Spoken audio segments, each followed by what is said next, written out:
the DPWH Transparency Portal.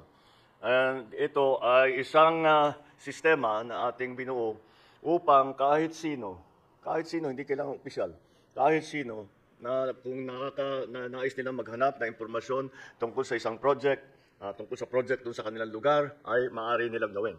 Kaya ito po, yan yung that is the title page. And let us use, namili kami para madaling pag-demonstrate, namili kami ng halimbawa, itong Eliseo Trinidad Access Bridge Project sa Pampanga River. Kung titignan ninyo, gamitin nyo yung search bar, makikita ninyo agad sa portal ang implementing office, ang contractor, ang halaga ng proyekto, ang accomplishment, completion date, at yung report.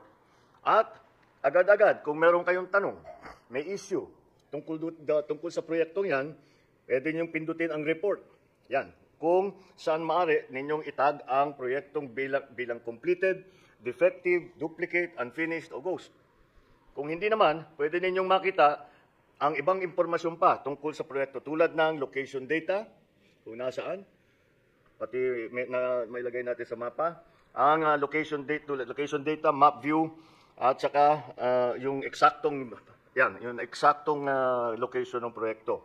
Meron ding tab para sa procurement detail. Paano ba pinocure ang mga materials para dito? Kung saan naman makita ang approved budget para sa isang kontrata, mga petsa ng procurement activities, kailan yung mga buying doon sa mga sa gamit, kung kailan na-advertise, kailan pinabid, kailan inaward, at iba pang mga detalye ng mga kontraktor na lumahok sa bidding at ang mga winning bidder. Meron naman sa Documents tab, Documents tab naman, maaaring ma-view o ma-download ang mga ito. Ito dahil ginagawa natin full disclosure, dahil karapatan na malaman ng lahat kung paano ginagastos ang pera ng bayan.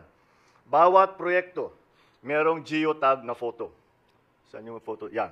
Geotag na photo. Geotag, ibig sabihin may location, very specific location. Mula simula, habang ginagawa, at hanggang matapos, kung may ghost project, madaling makita ito. Ito ay patunay na ang ating transparency ay may kasamang traceability. Ang isa sa pinakamagandang feature ng Transparency Portal sa pagtutulungan ng DPWH, Philippine Space Agency at ang pribadong sektor, maaari nyo rin makita ang satellite na images nito. Ito, kagaya niyan.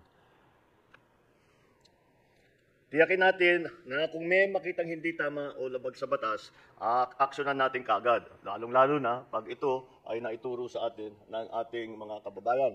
Kaya paulit-ulit kong sinasabi, lahat ng ating mga kapwa Pilipino, huwag kayong magdalawang isip na meron kayong isumbong ninyo para mapag-aralan namin, matignan namin, ma-assess namin kung talagang may problema o hindi.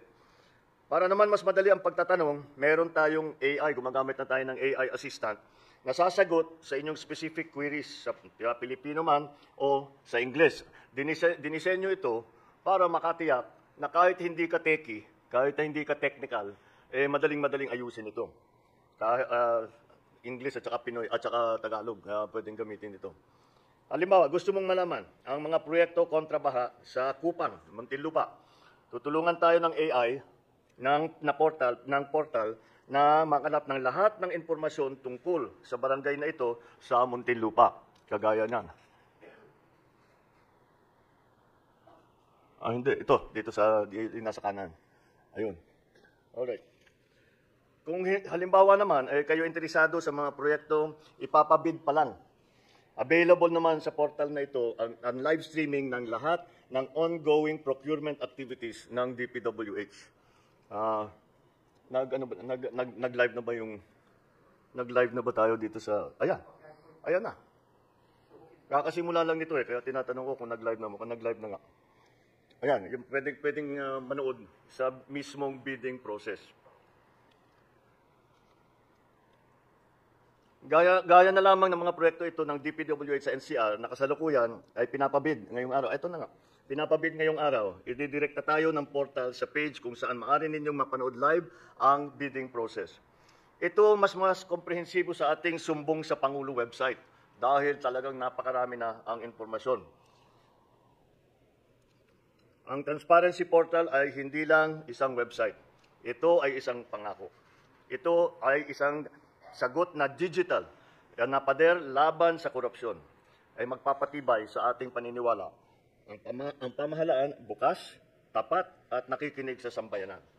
Kaya hiyakatin natin ang bawat Pilipino na makialam kayo, magtanong at mag-monitor. Gamitin natin ang bagong portal na ito.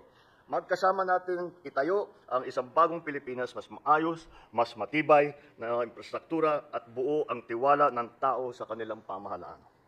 Maraming salamat. Meron lang ako idadagdag. Meron na rin palang portal, just as a postscript.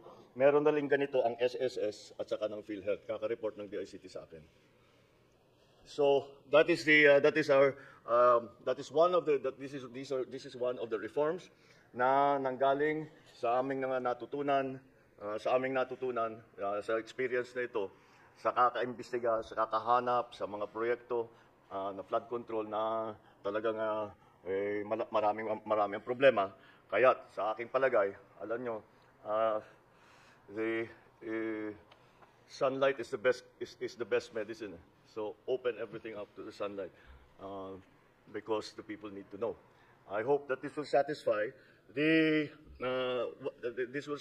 our need and our desire that with the process now that people have no faith in, na walang katiwa-tiwala ngayon ang taong bayan. Hindi mo naman sila masisi, pero wala silang tiwala sa sistema ngayon. Ay sana naman ito ay maibalik natin ang kumpiyansa ng ating mga kababayan sa ating pamahalaan. I know it is just the first step, but it is just the first step. We will keep going on this. All right? Maraming salamat. Thank you. Thank you very much, Mr. President. Ang unang tanong po, Mr. President, kay Raquel Bayan ng Radyo Pilipinas. Good afternoon po, Mr. President. Sir, yung sumbong sa Pangulo Portal, naging... Dito po, sir. There you go. Oh, there. Sir, yung sumbong sa Pangulo Portal, naging effective po siya kasi may direct access po kayo doon. Kayo po mismo yung sumisilip ng mga information na dinadala doon. With this transparency portal, sir, magkakaroon rin po ba kayo ng access dito? And if not, paano po tayo makakasiguro na tama yung mga information na ilalagay dyan? Good question. Oh, tama. Kasi kailangan talaga paulit-ulit natin tinitignan ito. To make sure, first of all, that kasi baka mapalitan yung mga information, baka mapalitan yung mga numero, mga date, whatever it is. We will make sure, we will be constantly monitoring this. Mabuti nga na may AI na kasi that makes the job much easier. That it will make sure that the data has not, the base data has not changed. You can already program it to do it every second, di ba? So yes, we will employ all of those tools. Ang susunod na tanong, Mr. President, related pa rin sa portal, Evelyn Quiroz. Good afternoon, Mr. President. Clarification lang po. Ito pong portal, ginawa po ng DPWH with the help of PADSI, Philippine Aerospace po. No, they came in doon sa satellite imaging. Okay. Doon yung pinipicture nung ano. Doon po sa... Oo, kasi pag may request kami na tignan itong project na ito. Actually, monitoring din yan eh. I don't know if you noticed, one of yung picture na pinakita namin sa iyo was a work in progress hanggang natapos. It was a flood control dike na mahaba. It started saan yun? Yung tinitingnan natin kanina. Anyway, it was one of those, and that's constant naman ang monitoring. Before, hindi natin ginagawa. And then, follow up po, Mr. President. Pinakita po kanina dito yung actual bidding po sa isang lugar kung saan man pong DP District Office. Pero yung pre-qualification po ba, yung before po na actual bidding, kasama din po ba dito sa portal natin? No, because the pre-qual is not sa back na lang yung pupunta. Yung sa the pre-qual is not done like that way. The pre-qualification is done in an office na pinag-usapan na kinokomperensa yan. So it's not useful for anybody to watch it. Pero kung merong ginagawa doon sa pre-qualification, lalabas sa bidding yan eh. Ba't yan lang ang nag-bid? Ba't nawala si ganito, si ganyan, si ganyan, si ganyan? Diba?